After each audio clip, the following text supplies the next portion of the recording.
The early 20th century saw the outbreak of some of the deadliest conflicts in history, world wars between global powers that left unimaginable suffering in their wake. Despite this, the period from the end of World War II to the present has been called the Long Peace, a somewhat ironic moniker given what it took to achieve that peace. For nuclear scientists and physicists in the early 20th century, years of theorizing and research culminated on July 16, 1945 in the Trinity test, when scientists from the Manhattan Project detonated the world's first nuclear device in New Mexico. That moment has been called the dawn of the atomic age. The unsuspecting civilians that would be contaminated with fallout from the Trinity test, now called downwinders, made clear that this would be an age defined not only by the promise of nuclear technology, but also its devastation, which would be fully demonstrated only a few weeks later. The detonation of atomic bombs over Hiroshima and Nagasaki, Japan in 1945 killed between 110 and 210,000 people. In the aftermath of that destruction, Albert Einstein, J. Robert Oppenheimer, and Manhattan Project scientists and engineers created the Bulletin of the Atomic Scientists, an organization meant to warn and educate the public about the potential harm of their creation. The public's imagination during the post-war period would be filled with visions of nuclear-powered transportation and endless supplies of energy. A giant of limitless power at man's command. But the inventors of the technology behind the atomic bomb were more concerned about the prospect of an arms race and worldwide nuclear war. There is no denying that since that moment, the shadow of the atom bomb has been across all our lives. Over its more than 75-year history, the Bulletin has monitored existential threats to humanity and communicated insights to the public through its magazine, its website, its events, and the Doomsday Clock, which visualizes humanity's metaphorical proximity to global catastrophe. Martil Langsdorff, an artist married to a Manhattan Project engineer, created the Doomsday Clock in 1947 as the first cover image for the Bulletin's magazine. It was initially set at 7 minutes to midnight. The clock first moved in 1949, when Bulletin editor Eugene Rabinowitch decided to move the minute hand forward to 3 minutes to midnight, in response to the Soviet Union testing its first nuclear weapon, years ahead of when many in the US government thought possible. In all, the clock has moved 25 times, first as dictated by Rabinowitch, and later as set by the Bulletin's Science and Security Board. The clock has moved closer and further away in response to a variety of technological and diplomatic events. At the end of the Cold War and the signing of the Nuclear START Treaty, the Doomsday Clock moved the furthest from midnight it's ever been, 17 minutes to midnight, highlighting humanity's potential to prioritize peace and move back the clock. Today, the Doomsday Clock represents the judgment of leading science and security experts about the threat to human existence with a focus on man-made threats, nuclear risk, climate change, and new disruptive technologies like artificial intelligence and new biotechnology. The clock is watched closely by scientists and policymakers, but it has also been a prominent feature in pop culture since its emergence. It has been a thematic device in feature films like Doctor Strangelove, the Jurassic World series, and Justice League. It's been described in popular songs by artists like The Who, Smashing Pumpkins, and Bright Eyes. It's been a motif of video games like Rise of Nations, books like The Imposter, the fantasy novel Wielding a Red Sword, and comic books like Watchmen. Throughout its history, the Doomsday Clock has helped focus global attention on the gravest threats to the planet. More than 75 years since it was first introduced, the clock remains an enduring symbol of the promise and peril of humanity's technological prowess. Every second counts, and we are running out of time. It is a hard truth, but this is our reality. It is now 85 seconds to midnight. Every second counts, and we are running out of time. It is a hard truth, but this is our reality. It is now 85 seconds to midnight. Every second counts, and we are running out of time. It is a hard truth, but this is our reality. It is now 85 seconds to midnight. All right, Shalom. First and foremost, I want to give all praise, honor, and glory to Yahawah, Bahashem, Yahawashi, Bahashem, Qadash. Double honors to our teachers, the apostles, and elders of Great Millstone. And much respect to the brothers laboring worldwide in truth and sincerity. Salutations and blessings to the elect, believing on the words of Yahawah, Bahashem, Yahawashi. It's your brother Dawada, coming next you with another lesson Lord willing, is edifying. What you seen in the opening of this lesson, about a 4-minute clip going into the history of the doomsday clock, right? And it was put together by one of these scientists that worked on the atomic bomb, illustrating how close the world is to destruction. You know, the world, as they want to say, the entire planet, but we know, as the scriptures say, that the earth abideth forever. But it's really in terms of the world of Esau. You know, this world that they're speaking on is his kingdom that is going to be taken out of the way. And this clock that they have set up illustrates, it's a metaphor for how close the destruction is for their kingdom. Now, before I continue, this is fair use. You know, I'm not making any money off this video. This is for educational purposes only, you know, so they won't strike the video. But you've seen that this was made forth to illustrate how close the destruction was, you know, regarding basically their kingdom, man. And Esau, you running out of time, you know. That's why the scriptures tell us that he's going to come down with great wrath because he knoweth that he had but a short time. And how does this devil know he had but a short time? Through the prophets telling him, all right? Those prophecies are being spoken for. Even our Lord Yahawashi said these real quick.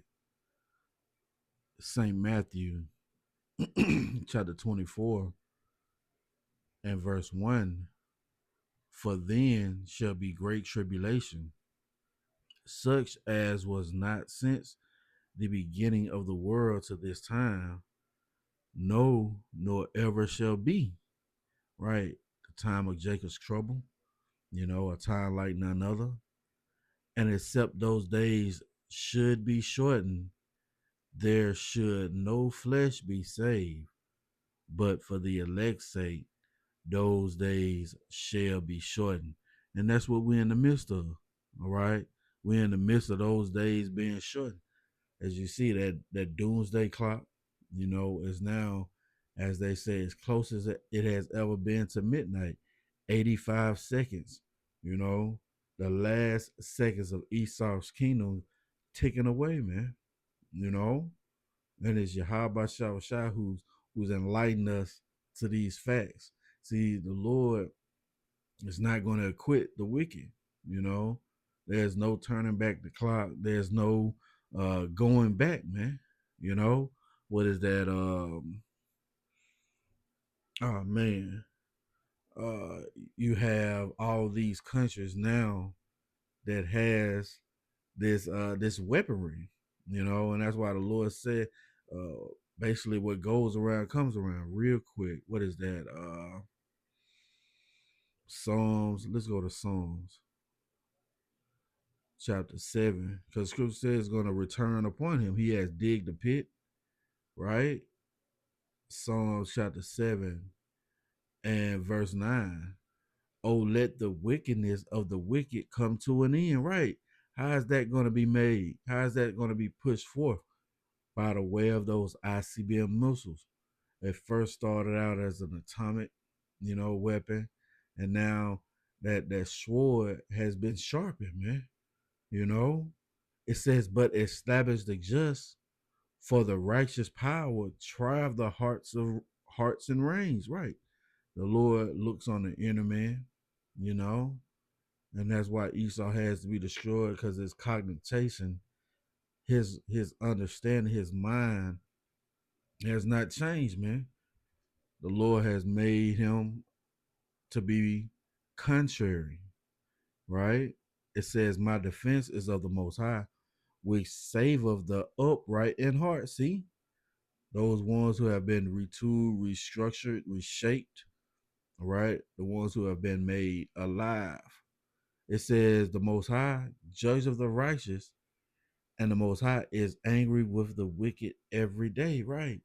It's the Lord that's letting this devil build up all this blood, you know, until he be taken down. What is that? Is that Romans? Let's grab that. Where the Lord is letting this devil build up all this blood, and then he's gonna eventually take him out. Romans chapter 9, I believe verse 22. What if the Most High, willing to show his wrath and to make his power known, endureth with much long suffering the vessels of wrath fitted to destruction? You see that? Yeah, those vessels of wrath fitted to destruction is Esau, Edom, the so-called white man. He was tailor-made, you know. He was constructed in a way to be destroyed, man. Okay? But it's the Lord that's letting him build up all this iniquity till he be taken out. You see? It's a lot. And that's what we're seeing, man. And how is this devil going to be taken out? Through the wrath of Yahawashi, through those ICBM missiles. Back in Psalms chapter 7 and verse 11, the Most High, judge of the righteous, and the Most High is angry with the wicked every day. So as the Lord is letting this devil build up all this blood, because he's angry with them every day, but it's a appointed time for him to be taken out. All right. If he turn not, he will wet his sword. Yeah, that word wet goes into sharpen. That's why these things are now being talked about as multiple warheads. You know, you got China got one called 61, where it's 7 warheads in one missile, and one of them is a hydrogen missile or a hydrogen warhead. Okay, well that's that sword being sharpened. You know, the Lord has wet that sword. He had to go from an atomic bomb, as we've seen in that video, to now a hypersonic thermonuclear missile. You see, it says he have bent his bow and made it ready. He have also prepared for him the instruments of death. So it ain't no turning back the clock. You can't put that cat back in the bag once the cat is out the bag, man. Okay, as much as you try and say it's going to be peace, we're going to get rid of these missiles. No, they were made to destroy the wicked. See, matter of fact, he ordained his arrows against the persecuted. See, how do we know these arrows is speaking on thermonuclear missiles? Real quick, let's go to the book of Judges, right? Judges chapter 5 and verse 11. They that are delivered from the noise of archers in the places of drawing water. Yeah, you see that? Now we know an arrow is a silent weapon, right? So what does the scriptures mean by the noise of archers? Well, it's talking about those ICBM missiles, man. All right. It says in the places of drawing water, right? The land of our captivity. There shall they rehearse the righteous acts of the Lord, even the righteous acts toward the inhabitants of his villages in Israel. Then shall the people of the Lord go down to the gates right. And that's what we're seeing happening now. All right. We're rehearsing those righteous acts, which includes going down to the gate, man. Prophesying against Mount Seir, setting our face against this place and telling them, hey, your time is up. And that's why you see the doomsday clock now at 85 seconds to midnight, man. That ain't by happenstance. That's not just by chance. No. It was once believed, as you see in 1991, it was its farthest. They called themselves signing a peace accord, trying to wind back the clock. But now you see the temperature in the earth is moving to what? War. Those trends are being set. And guess what? You can't turn it back.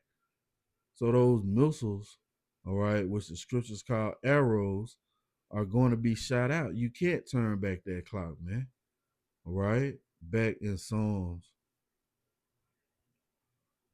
chapter 7. So we see those arrows, those noise of archers, are referring to the missiles. Arrow don't make any noise. But what makes those noise? Guess what? Those ICBM missiles, man. All right. Reading Joel says the tops or as the chairs on the top of mountains. That's a loud, eerie sound, man. And that's what's going to be heard by you people, man. All right. Psalms chapter 7 and verse 13. He have also prepared for him the instruments of death. Yeah, what are those instruments of death? Again, those ICBM missiles. Don't the Lord say, I have made the smith? Let's grab that. Right? Isaiah chapter 54 and verse 16. Behold, I have created the smith that bloweth the coals in the fire. Right?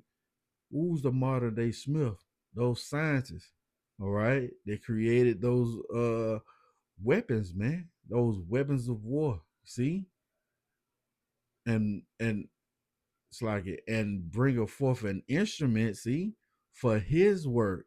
So this instrument, all right, that's gonna be used is gonna be for the work of Yahawashi to take Esau down.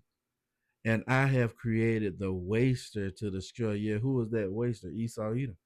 Right? Also, those ICBM missiles, the Lord has created those things to destroy. You see? Let's go back to Psalms. Right? Psalms chapter 7 and verse 13. He have also prepared for him the instruments. See that? The instruments of death. He ordained of his arrows against the persecutors. Yeah, who are the persecutors? Esau Edom, the so-called white man. Right? He has the whole world under his thumb. He puts forth legislation, and everybody has to bow down. You know? Behold, he travaileth with iniquity, and have conceived mischief, and brought forth falsehood. See that? He made a pit and digged it, and is fallen into the ditch which he made. His mischief, see that? Hey, you reap what you sow, right? He digged that pit, right? And now he's falling into that same ditch. So all these nations now have that technology to create ICBM missiles. That's why it was such a push to destroy those nuclear refining plants that they had in Iran, because they don't want them to have that base material, all right, that's needed to create nuclear weapons, but they're gonna have it, man. Thus saith the Lord. See, his mischief shall return upon his own head, and his violent dealings shall come down upon his own pate. See that? So it's going to be an arrow descent, man. All right. And the pate is the crown of your head, you know. And who sits in the crown of the head of the body of Esau? The wicked global elite, man. The bankers. See, this is what those ICBM missiles going to affect, you know. What it say when he is about to fill his belly. Let's grab that. Is that Job 5? Let me see.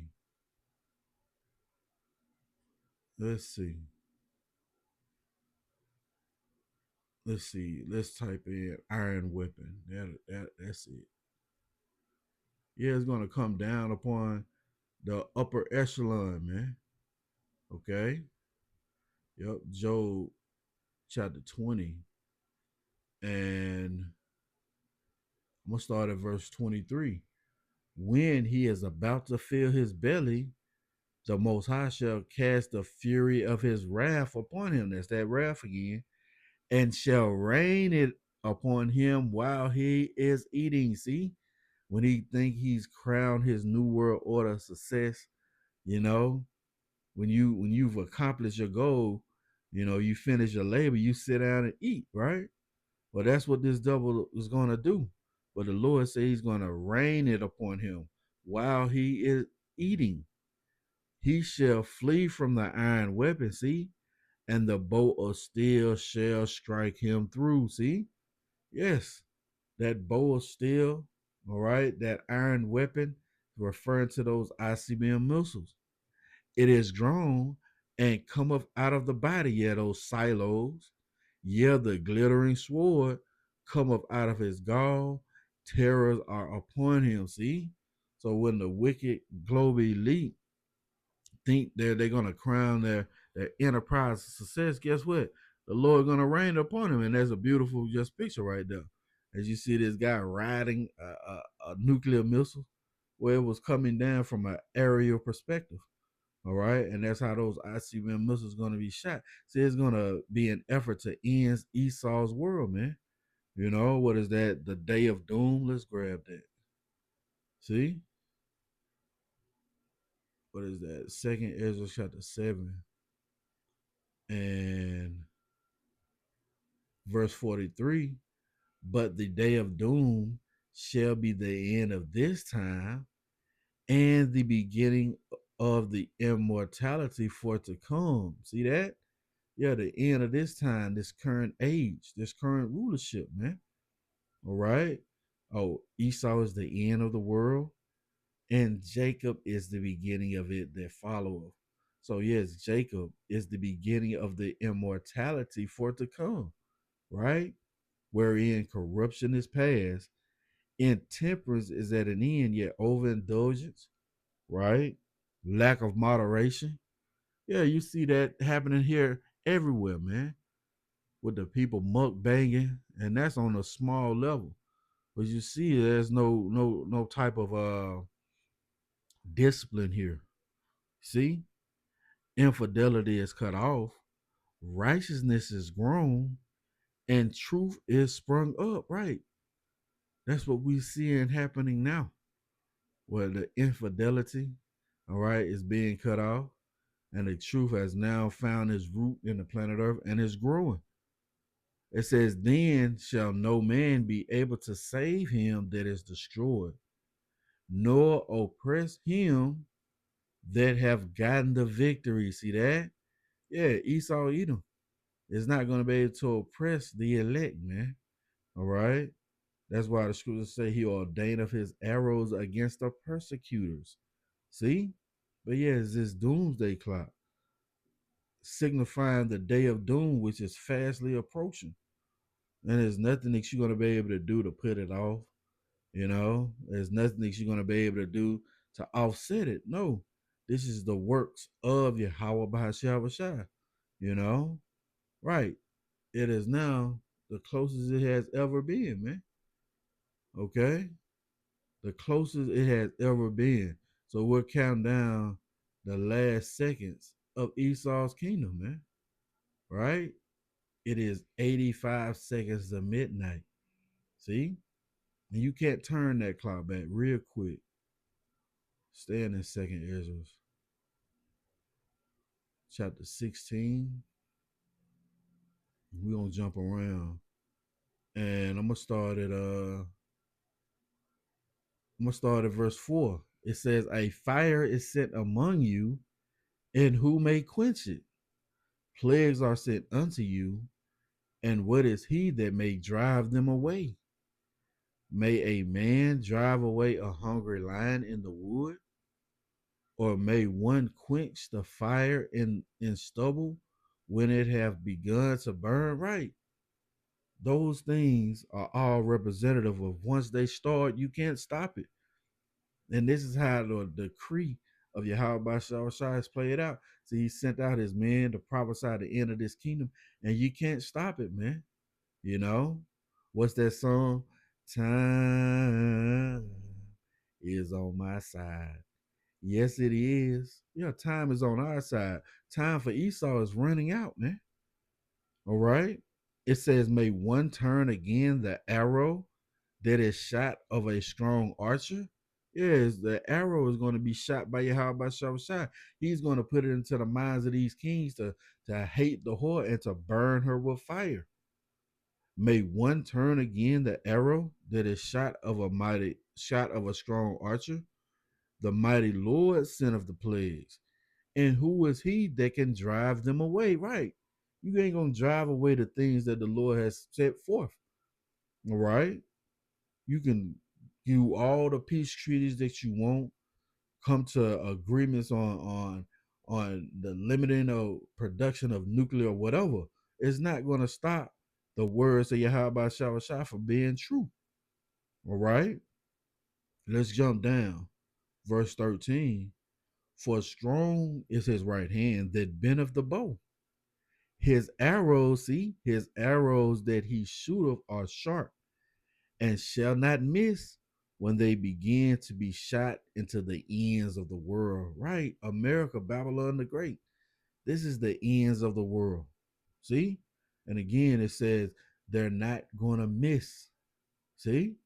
It says, behold, the plagues are sent and shall not return again until they come upon the earth. Right? Again, that area of descent.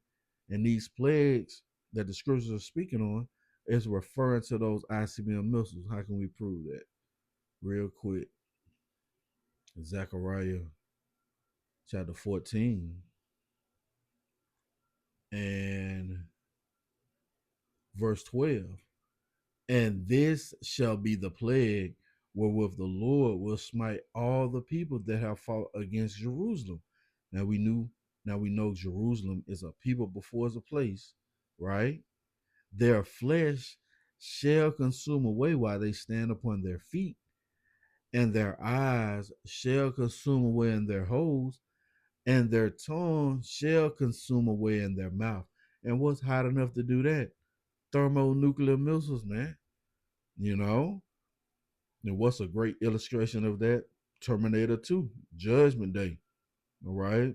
Which is what? The day of doom, which is fastly approaching. And that's why you see them highlighting the doomsday clock at 85 seconds to midnight. Yeah, Esau time is running out. As you see, those plagues that the Lord has sent are those ICBM missiles, which is going to be in the effort to take this man out of power, right? As that final plague that the Lord sent into Egypt was the taking away of their firstborn. Well, guess what? It's going to happen here. Scripture says it's not going to leave them neither a root nor a branch. So they're not going to come back into power again. You see? Second Ezra chapter 16 and verse 14. Behold, the plagues are sent and shall not return again until they come upon the earth. See? So when those missiles are shot out, they're going to have a destination. They're going to have a GPS, which is here in America, Babylon the Great. The fire is kindled and shall not be put out, see, till it consume the foundation of the earth. Like as an arrow that is shot of a mighty archer, returneth not backward, even so the plagues, even so the plagues that shall be set upon earth shall not return again. See? So again, once those missiles are shot, that's it, man. It's going to signify the end of Esau's rulership. Matter of fact, I mentioned it. Let's get it and close it out there. Right? It's at Malachi chapter 4. Yep. Malachi 4 and 1. For behold, the day cometh that shall burn as an oven, and all the proud, and all that do wickedly shall be stubble. Yeah, who are the proud? Esau, Edom, man. You know, the few, the proud, the Marines, amongst other things, Pride Month, you know, and those who do wickedly are 2/3 of our people. See, they're going to be caught up in that same destruction. Okay. And the day that cometh shall burn them up. See, saith the Lord of hosts, that it shall leave them neither root nor branch. See that? And the root is the foundation of a family line, of a, they call it a family tree. So that root and the branch, symbolizing that the Lord is going to take them completely out of power. All right. As the Lord did in ancient Egypt, he's going to do in modern day Egypt, spiritual Egypt. by the way of those thermonuclear missiles, the Lord is going to take this man out of power, you know? So I pray this been edifying. I want to give all praise, honor, and glory to Yahawah, Bahashem, Yahawashi, Bahashem, Qadash. Double honors to our teachers, the apostles, and elders of Great Millstone. Till the next time, Shalom.